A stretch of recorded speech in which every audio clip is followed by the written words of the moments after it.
Si Pangulong Marcos daw ang dapat sisihin sa kaguluhan sa Senado at sa bansa ayon kay Vice President Sara Duterte.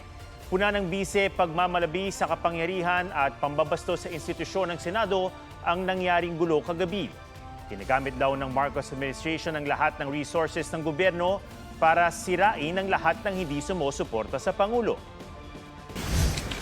What you are witnessing sa bayan natin is grave abuse of power. So what we are seeing now is the administration using all government resources to demolish political opposition or those individuals who do not follow or agree or support BBM. Nagkakagulo lang tayo dahil kay BBM. Tugon naman ng palasyo, mas nakakahiya kung magkokomento pa sa mga pahayag ng bise na anya'y wala namang basihan at sustansya.